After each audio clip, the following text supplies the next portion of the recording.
today's effort, Screen? I distinguish between effort and performance.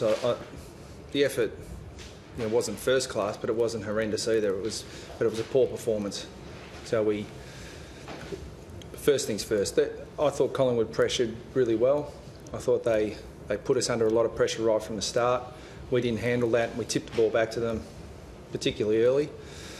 And Cloak more than doubled his contested mark tally for the year, which we expected him to present a really tough proposition today, and he delivered.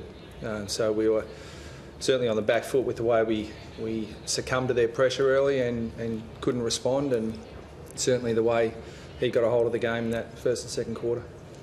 What could you have expected in terms of a response, given the pressure was high early from Collingwood? Oh, I think just it's, when you can't control the pressure the opposition put on you, but we had a plan in place, particularly after half time, to try and use the ball a bit better, and we didn't. So, and it wasn't as if we didn't have our hands on the ball. I think we controlled time and possession, so we just weren't efficient going forward. And Collingwood are a really good counter-attack team, and that was evident early on in the game when they scored from our mistakes. So when you don't get value from your entries, and we were reluctant to go forward, and when we didn't handle that pressure, we got scored against. So it's 12 points every play when that happens.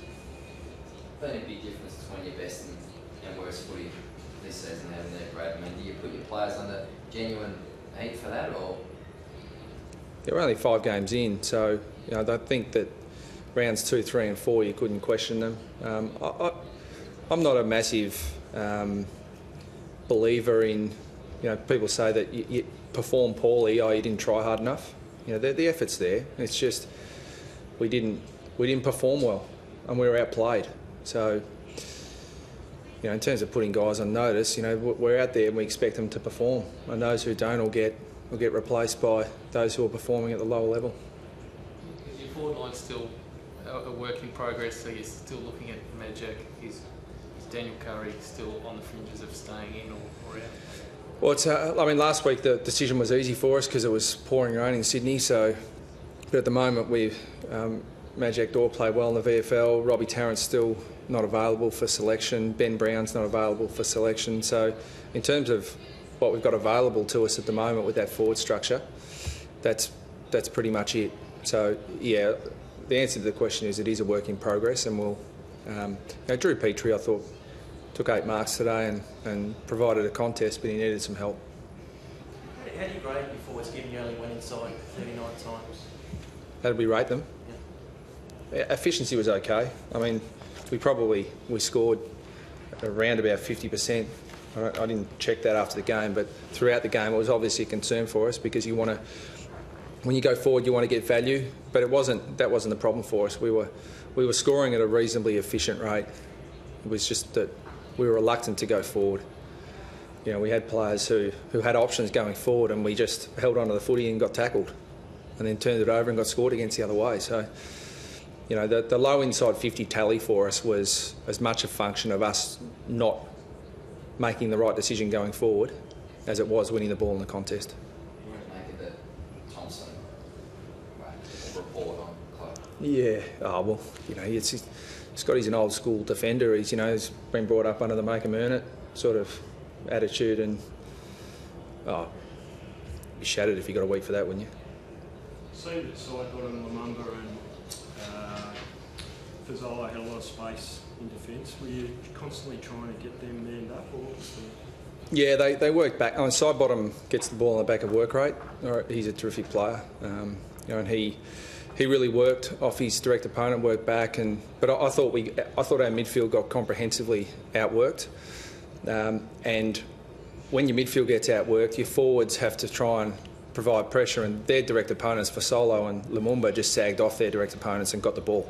So, that's a function of our midfield being comprehensively outplayed.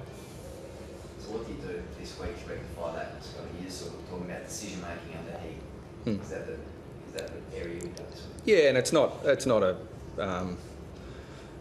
not symptomatic of us over the last, 12, 18 months. I think we've been pretty efficient. If you look at statistically, we're a good side by hand and foot. We make good decisions. We score pretty efficiently. So, today we were poor in that area, and it was a function of the opposition's pressure, and we didn't handle that. So we'll be working really hard on soaking up the pressure that the opposition provides. And if we want to play in big games against good opposition, you've got to expect that sort of heat. Is you a little low on confidence at the moment? I mean, I know he worked hard, but No, he didn't just work hard. He took 8 marks. So I thought he was okay. He just didn't have enough support. Maybe a little bit lacking a bit of confidence in some of his set shots, because he slots both of those and he takes 8 marks. You'd be saying he played well. So it's a fine line. Is Majak ready? You see pushing for senior selection? Yeah, he's close. He's close. I think he kicked 5 today for Werribee. So yeah, he's not far off. I mean, we just. Daniel Curry's deserved his opportunity, but there's no doubt we need to look at how we can change the setup of our forward structure. I mean, round 1, Todd Goldstein got injured and Drew Petrie rucked for 45 minutes straight because we didn't have another option. So, we've needed to give Goldie a bit of support, of which Daniel Curry has done. But I'm looking forward to the return of Majak and Robbie Tarrant and Ben Brown, who we drafted as a mature age player, to be able to play those roles and give us the variety we need. How's Lee Adams and Lindsay Thomas got a knock right on the siren just before? Yeah, Lindsay's fine. I just saw him in the rooms. He's no worries at all. And Lee Adams is fine. I mean, it's a good rule now. I mean, it takes the pressure off the doctors if you get a knock to the head, that they can just call a concussion sub straight away and gives them time to make an informed decision. So Doc had plenty of time, plus half time, to do all the appropriate tests and let us know he was fine. Thanks. Okay, thank you.